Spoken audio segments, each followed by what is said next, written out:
Hi friends, అసలు ఆ రోజు ఏం జరిగింది? ఐపీఎల్లో ఆటగాళ్లు ఆడే ప్రతి బంతి వెనుక underworld don Dawood Ibrahim బుక్కీల అడుగుజాడలు ఉన్నాయా? కేవలం ఒక చిన్న టబల్ సిగ్నల్తో శ్రీశాంత్ లాంటి ప్లేయర్స్ ఎలా బుక్ అయిపోయారు? అసలు అతన్ని హనీ ట్రాప్ చేశారా? స్టేడియంలో ధోని భార్య సాక్షితో కలిసి కూర్చున్న ఆ మిస్టరీ మ్యాన్ ఎవరు? అతని వల్ల చెన్నై సూపర్ కింగ్స్ 2 ఏళ్ల పాటు ఎందుకని బ్యాన్ అయింది? కెప్టెన్గా ఉన్న ధోనిపై అప్పట్లో ఎందుకు తీవ్రమైన విమర్శలు వచ్చాయి? జెంటిల్మెన్ గేమ్గా పిలిచే క్రికెట్ చరిత్రలోనే అత్యంత నల్లటి అధ్యాయంగా మిగిలిపోయిన ఈ మైండ్ బ్లోయింగ్ క్రైమ్ థ్రిల్లర్ వెనుక అసలు నిజాలేంటి? పిచ్ వెనుక కోట్లు కుమ్మరిస్తూనే దుబాయ్ డాన్ల చేతుల్లో మన ఇండియన్ ప్రీమియర్ లీగ్ను తీసుకెళ్లిన ఆ ముఠా నెట్వర్క్ ఎంత పెద్దది? కోట్లాది మంది అభిమానుల నమ్మకాన్ని బలిపీఠం ఎక్కించిన ఈ ఐపీఎల్ స్పాట్ ఫిక్సింగ్ కుంభకోణం వెనుక దాగున్న మిస్టరీలను, లీక్ అయిన సంచలన నిజాలు ఏంటి?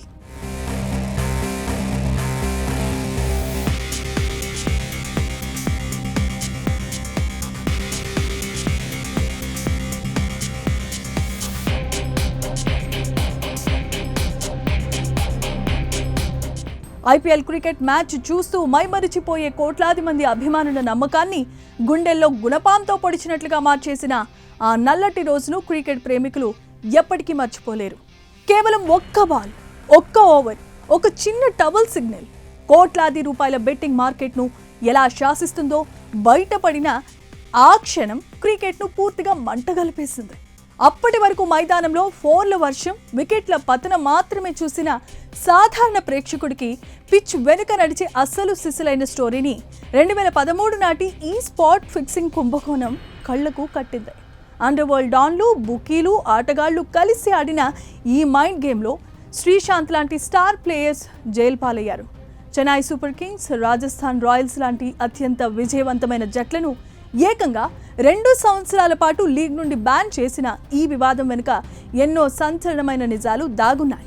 పవిత్రమైన క్రీడను వ్యాపారంగా మార్చేసిన ఈ చీకటి అధ్యాయం ఐపీఎల్ చరిత్రలో ఒక పెద్ద మచ్చగా మిగిలిపోయింది.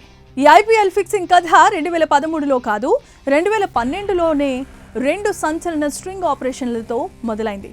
రాంచీ ట్రోఫీలో 40 వికెట్లతో అద్భుత ఫామ్లో ఉన్న దేశవాళీ బౌలర్ టీపీ సురేంద్ర కేవలం డబ్బుకు ఆశపడి నో బాల్ వేస్తానని ఒప్పుకోవడంతో క్రికెట్ ప్రపంచం ఉలిక్కిపడింది. ఈ తప్పిదానికి గాను భారత్లో జీవితకాల నిషేధాన్ని ఎదుర్కొన్న 3వ ఆటగాడిగా అతడు మిగిలిపోయాడు. అదే ఏడాది అక్టోబర్లో ఐసీసీకి చెందిన 6 అంపైర్లు బుకీల నుంచి డబ్బులు తీసుకొని మ్యాచ్ నిర్ణయాలను మారుస్తామని కెమెరా ముందు దొరికిపోవడంతో డొమెస్టిక్ ప్లేయర్స్, అంపైర్ల అసలు రంగు బయటపడింది. డార్క్ నెట్వర్క్ ఐపీఎల్ చుట్టూ అనుమానాలను రేకెత్తించడమే కాదు, బుకీల సామ్రాజ్యంపై ఢిల్లీ పోలీసుల తీవ్ర నిఘాకు బలమైన బీజాలు వేసింది. ముంబై అండర్ వరల్డ్ ఇన్ఫార్మర్ ఇచ్చిన ఒక చిన్న క్లూతో రంగంలోనికి దిగిన ఢిల్లీ పోలీసులు దాదాపు 10 మందికి పైగా బుకీల ఫోన్లను ట్యాప్ చేయడంతో సంచలన నిజాలు బయటపడ్డాయి. ఆ కాల్స్ అన్ని పాకిస్తాన్, దుబాయ్ దేశాలకు కనెక్ట్ అయ్యి ఉండటంతో దీని వెనుక దావూద్ ఇబ్రహీంకు చెందిన డి గ్యాంగ్ హస్తం ఉన్నట్లుగా స్పష్టమవుతోంది. దావూద్ తమ్ముడు అనీస్ ఇబ్రహీం, అతని రైట్ హ్యాండ్ అయిన చోటా షకీల్ దుబాయ్ వేదికగా నడిపించిన ఈ భారీ బెట్టింగ్ నెట్వర్క్కు భారత్లో అశ్విని అగర్వాల్ అలియాస్ టీకు అనే కింగ్ పిన్ సహకరించేవాడు. లండన్లో భారీ ఆస్తులు, అంతర్జాతీయ క్రికెటర్లతో సంబంధాలు కలిగి ఉన్న ఈ టీకు మండి దేశీయంగా క్రికెట్ ఫిక్సింగ్ సామ్రాజ్యాన్ని శాసించేవాడు. ఇతని కింద నమ్మకంగా పనిచేసే జీజు జనార్దన్ అనే కీలక అనుచరుడిని పోలీసులు విచారించడంతో team India star speedster Santha Kumaran, Sreesanth పేర్లు ఈ మ్యాచ్ ఫిక్సింగ్ నెట్వర్క్లోనికి వచ్చి చేరింది. ఈ ఒక్క దెబ్బతో యావత్ క్రికెట్ ప్రపంచం తీవ్రమైన దిగ్భ్రాంతికి గురైంది. పోలీసులు 2013 మార్చ్, ఏప్రిల్ నెలల్లో ఈ కాల్స్ అన్నిటినీ రికార్డ్ చేస్తున్నప్పటికీ కాంక్రీట్ ఆధారాలు లేకుండా ఆటగాళ్లను ముందే అరెస్టు చేస్తే అభిమానుల నుండి తీవ్రమైన వ్యతిరేకత వస్తుందని భావించి సరైన సమయం కోసం వేచి చూశారు. చివరికి 2013 మే 5న జైపూర్లో పూణే వారియర్స్, రాజస్థాన్ రాయల్స్ మధ్య జరిగిన మ్యాచ్లో పోలీసులకు మొదటి పక్కా ఆధారం లభించింది.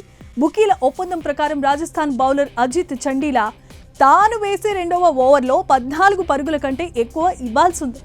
బౌలింగ్ ప్రారంభించే ముందు తన టీషర్ట్ను 2 సార్లు పైకి లేపి బుకీలకు సిగ్నల్ ఇవ్వాల్సి ఉండగా అతడు ఆ సంకేతాన్ని ఇవ్వడం మర్చిపోయాడు. దీంతో బుకీలు బెట్టింగ్స్ సరిగ్గా నిర్వహించలేక నష్టపోవడంతో అప్పటికే అడ్వాన్స్గా తీసుకున్న 20 లక్షల రూపాయలను చండీలా తిరిగి ఇవ్వాల్సి వచ్చిందని ఢిల్లీ పోలీస్ కమిషనర్ నీరజ్ కుమార్ వెల్లడించారు. ఇక ఈ కథలో అత్యంత కీలకమైన ఆటగాడు శ్రీశాంత్ మే 9న మొహాలీలో కింగ్స్ 11 పంజాబ్తో జరిగిన మ్యాచ్లో ఫిక్సింగ్కు పాల్పడ్డాడు.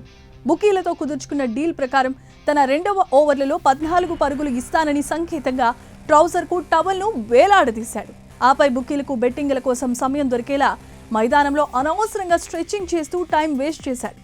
ఆ ఓవర్లలో 13 పరుగులు ఇచ్చినా డీల్ ఓకే అయిపోయేది.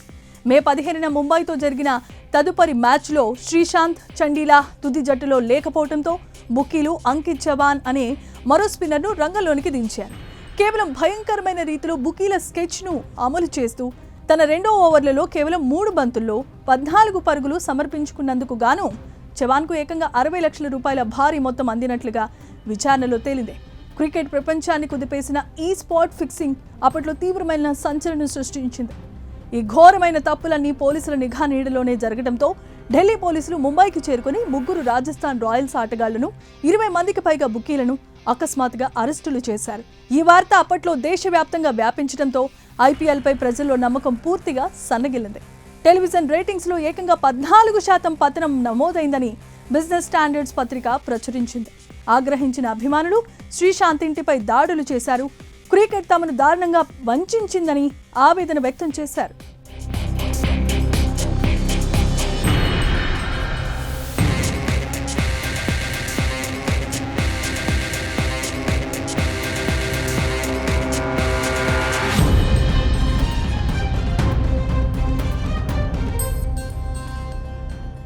ఢిల్లీ పోలీసులు ముంబై పరిధిలోనికి వచ్చి ఇంత పెద్ద ఆపరేషన్ చేస్తూ ఉంటే ముంబై క్రైమ్ బ్రాంచ్ పోలీసులకు ఏమీ తెలియకపోవడంపై కూడా అప్పట్లో తీవ్రమైన విమర్శలు వచ్చాయి. స్పాట్ ఫిక్సింగ్ కుంభకోణం భారత క్రికెట్ చరిత్రలో ఒక చీకటి అధ్యాయంగా మిగిలిపోయింది. జెంటిల్మెన్ గేమ్ అని పిలువబడే క్రికెట్లో డబ్బుల కోసం ఆటగాళ్లు, బుకీలు కలిసి ఆడిన ఈ గేమ్ క్రీడా స్ఫూర్తిని నిలువునా పూడ్చిపెట్టేసింది. నిందితులపై కఠినమైన చర్యలు తీసుకున్నప్పటికీ అభిమానుల గుండెల్లో ఏర్పడిన గాయం, ఐపీఎల్ విశ్వసనీయతపై పడిన మచ్చ అంత సులభంగా చెరిగిపోనివని మారిపోయాయి. ఇక రంగంలోనికి దిగిన ముంబై పోలీసులు రమేష్ వ్యాస్ అనే బుకీని అరెస్టు చేయగా అతని ఫోన్ లింకుల ద్వారా బాలీవుడ్ నటుడు విందు దారా సింగ్ పేరు బయటకొచ్చింది. అప్పట్లో Chennai super kings captain Mahendra Singh Dhoni భార్య సాక్షి ధోని పక్కనే కూర్చొని ఐపీఎల్ మ్యాచ్లు చూస్తూ విందు దారా సింగ్ కనిపించిన ఫోటోలు సోషల్ మీడియాలో తీవ్ర సంచలనం సృష్టించాయి. ఈ వివాదంలో విందు దారా సింగ్ ప్రధాన పాత్ర బుకీలకు, క్రికెట్ ఆటగాళ్లకు విలాసాలను సమకూర్చడమేనని తేలిపోయింది. ముంబై పోలీసుల ఇంట్రాగేషన్ విచారణ వివరాల ప్రకారం బుకీలకు విదేశీ అమ్మాయిలను, హై లెవెల్ మోడల్స్ను సరఫరా చేయడం ద్వారా వారి నుండి మ్యాచ్లకు సంబంధించిన అత్యంత ఖచ్చితమైన ఇన్సైడర్ సమాచారాన్ని పొంది అతడు లాభదాయకమైన సేఫ్ బెట్టింగ్లు ఆడేవాడు. విందు దారా సింగ్ వ్యక్తిగత ల్యాప్టాప్స్, డైరీలను సోదా చేయగా అందులో ఎంతో మంది high profiles escorts, Bollywood models phone నెంబర్లు లభ్యం కావటం అప్పట్లో మొత్తం క్రికెట్ ప్రపంచాన్ని తీవ్రమైన షాక్కి గురి చేసింది. ఈ సిండికేట్ నెట్వర్క్ వెలుగు చూడటం భారతీయ ఐపీఎల్ క్రికెట్ చరిత్రలో అతిపెద్ద బెట్టింగ్ స్కామ్గా నిలిచిపోయింది. క్రికెటర్లను ట్రాప్ చేయడానికి బుకీలు డబ్బుతో పాటు హనీ ట్రాప్ మార్గాన్ని విపరీతంగా ఉపయోగించుకునేవారనే భయంకరమైన సత్యం ఈ విచారణలో వెల్లడైంది.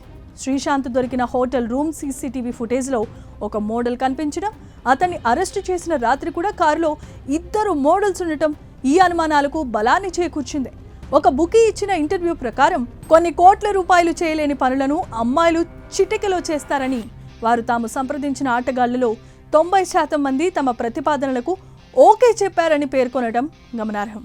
కొన్ని సందర్భాల్లో ఆటగాళ్లకు తెలియకుండానే ఫామ్ హౌస్లలో సీక్రెట్ కెమెరాల ద్వారా వారి ప్రైవేట్ వీడియోలను రికార్డ్ చేసి భవిష్యత్తులో వారు ఫిక్సింగ్ నుండి వెనక్కి తగ్గకుండా బ్లాక్మెయిల్ చేయడానికి ఆ టేప్లను వాడుకునేవారని కూడా తేలింది.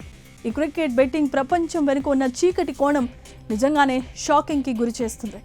అమ్మాయిల గ్లామర్ ఎరవేసే ప్లేయర్లను లోబర్చుకోవటమే కాదు, వారి కెరీర్ను నాశనం చేసేలా ఇలాంటి బ్లాక్మెయిలింగ్ వ్యూహాలు రచించడం దారుణం. క్రికెట్లో ఇలాంటి కుట్రలు క్రీడా స్ఫూర్తిని ఎంతగా దెబ్బతీస్తాయో ఈ దర్యాప్తు ద్వారా బహిర్గతమైంది. ఈ హనీ ట్రాప్, స్పాట్ ఫిక్సింగ్ మురికి కూపంలోనికి చెన్నై సూపర్ కింగ్స్ పేరు గురునాథ్ మెయ్యప్పన్ రూపంలో కూడా ప్రవేశించింది. మెయ్యప్పన్ ఎవరో కాదు, చెన్నై జట్టుకు టీం ప్రిన్సిపల్గా వ్యవహరిస్తూ అప్పటి బీసీసీఐ అధ్యక్షుడు ఎన్ శ్రీనివాసన్కు స్వయాన అల్లుడు.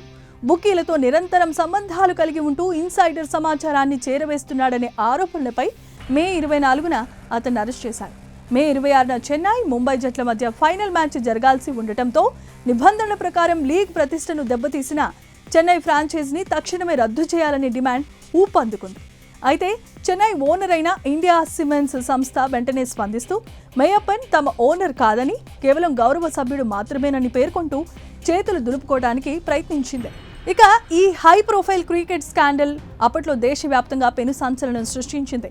ఒకవైపు టైటిల్ పోరుకు చెన్నై సిద్ధమవుతూ ఉంటే, మరోవైపు తెర వెనుక సాగిన ఈ బెట్టింగ్ చీకటి కోణాలు ఐపీఎల్ పారదర్శకతను తీవ్రంగా దెబ్బతీశాయి. బీసీసీఐ ఈ కుంభకోణంపై విచారణ జరపడానికి ఒక కమిటీని ఏర్పాటు చేయగా, ఆ కమిటీ గురునాథ్ మెయ్యప్పన్కు, రాజస్థాన్ ఓనర్ రాజ్ కుంద్రాకు క్లీన్ చీట్ ఇచ్చింది. అయితే బోర్డు అధ్యక్షుడే స్వయంగా తన అల్లుడిని కాపాడుకోవటానికి ఈ డ్రామా అంతా ఆడాడని గ్రహించిన బాంబే హైకోర్టు ఆ నివేదిక పూర్తిగా చట్ట విరుద్ధమని కొట్టిపారేసింది. దీంతో 2013 అక్టోబర్ 8న సుప్రీంకోర్టు జోక్యం చేసుకుని జస్టిస్ ముకుల్ ముద్గల్ నేతృత్వంలో స్వతంత్ర కమిటీని నియమించింది. ఈ సంచలన వివాదాల నేపథ్యంలో ఫిక్సింగ్ ఆరోపణలు ఎదుర్కొన్న పాకిస్తాన్ అంపైర్ అసద్ రౌఫ్ రాత్రికి రాత్రే దేశాన్ని విడిచి పారిపోగా, బీసీసీఐ అతనిపై 5 ఏళ్ల పాటు కఠినమైన నిషేధాన్ని విధించింది. అంతర్జాతీయ క్రికెట్లో ఎంతో పేరు తెచ్చుకున్న రౌఫ్ కెరీర్ ఈ దెబ్బతో పూర్తిగా నాశనమైపోయింది. చివరకు అతను పాకిస్తాన్లో ఒక చిన్న బట్టల దుకాణాన్ని నడుపుకుంటూ తీవ్రమైన పేదరికంలో మగ్గిపోతూ 2022లో కన్నుమూశాడు. ఐపీఎల్ చరిత్రలో ఈ బెట్టింగ్ కుంభకోణం అటు క్రికెట్ ప్రతిష్టను దెబ్బతీయడమే కాదు, ఇటు ఒక టాప్ ఎంపైర్ జీవితాన్ని కూడా రోడ్డుపైకి నెట్టేసి విషాదాన్ని సృష్టించింది. ముద్గల్ కమిటీ సమర్పించిన 170 పేజీల నివేదికలో గురునాథ్ మెయ్యప్పన్ ఖచ్చితంగా ఫిక్సింగ్, బెట్టింగ్లకు పాల్పడ్డాడని, జట్టులో అంతర్గత విషయాలను బుకీలకు లీక్ చేసేవాడని తేల్చింది. క్రికెట్ సామ్రాజ్యాన్ని కుదిపేసిన ఈ ఐపీఎల్ స్కాండంలో ఏకంగా చెన్నై సూపర్ కింగ్స్ బ్యాటింగ్ ఆర్డర్ను మార్చామని, అతడే కోచ్ స్టీఫెన్ ఫ్లెమింగ్ను ఒత్తిడి చేసినట్లుగా బలమైన ఆధారాలు కూడా లభించాయి. ఇదే సమయంలో రాజస్థాన్ రాయల్స్ యజమాని రాజ్ కుంద్రా కూడా బుకీలతో చేతులు కలిపి భారీగా బెట్టింగ్ చేసినట్లుగా నిరూపితమైంది. అయితే ఈ షాకింగ్ వ్యవహారంపై సుదీర్ఘ కాలం పాటు పూర్తి మౌనంగా ఉన్న కెప్టెన్ కుల్ మహేంద్ర సింగ్ ధోనీపై కూడా అప్పట్లో తీవ్రమైన రూమర్స్, ఆరోపణలు వచ్చాయి. ఎట్టకేలకు చాలా కాలం తర్వాత ఈ వివాదంపై స్పందించిన ధోనీ, మ్యాచ్ ఫిక్సింగ్కు పాల్పడటం అనేది ఒక వ్యక్తిని అత్యంత దారుణంగా హత్య చేయటం కంటే పెద్ద నేరమని, దేశాన్ని మోసం చేయటం క్షమించరానిదని తీవ్రమైన ఆవేదన వ్యక్తం చేశాడు. ఐపీఎల్ చీకటి కోణాన్ని బట్టబయలు చేసిన ఈ ముద్గల్ నివేదిక క్రీడా ప్రపంచంలో ఎప్పటికీ చెరిగిపోని ఒక మాయని మచ్చగా మిగిలిపోయింది.